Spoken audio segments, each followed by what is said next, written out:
روشا دارایی خراب کنوکه هرما کردستان تکفتی کاریگری سر جیان و جیارا ولاتیان کریه. ولاتی جدن دیار کرن گیرو بونو ندابش کرنا مچه فرمان بران ولی وینا بازرگانی و دلیون کاری کرنه برتن کرینه تا که جدر دهاتی کوپش بستنا سرکی و حکمت سر او جدهات نفته.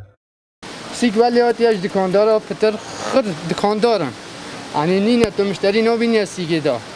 بیدارن که حکومت چاره که بوانا ببینن. هیکنه دیگه که نخوش بیتن. خود گلک مثلا نکه گلک مثلا مالت هین ظلام موجود مثلا ادامه حکمت ده همی ادامه حکمت راتب نینه مثلا چه عددی چه شلو چه دینی کو پارک باش حرکتی دی ببد همه ماینه حکمت ده و حکمت جی پاران عادت مجبورن نشن بناسی که نشن استاد کردن همه ماینه واسه.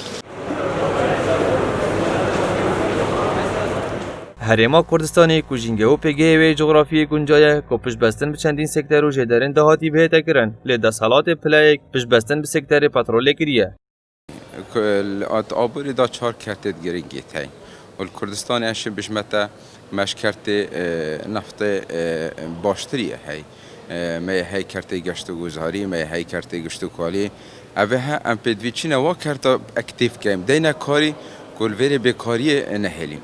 اگر کرتی گشت و کالی و کرتی گشت و گذاری ام اکتیف کن الگل هکود بجن پیگ و ریکا خوب بینه و دبیت اگر هنده کو گش پیدا نکا یا باشت خلال چند سال دیدا ده پیدا بید بچه آبور هرما کردستانی گهشته وی آستی به سیستمی های همی بارکی دا یعنی هکر هر تشتکی مروی سیستم نبیدن بجن جانب آبوری دا همی کارت تکرن بس يشخرا جرينكتر ريخستن عن كوري خرا هكا ريخستن نبيت تنظيم نبيت سيستمك درست وريكوبيك نبيت ده همي قوا او بوري هني يبرف نموني برف هكود بيجن خرابيه بچيد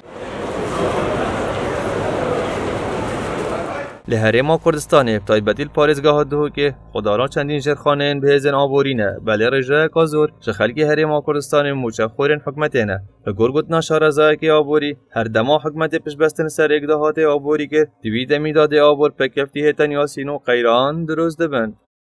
متین محمد بادینان میدیا دود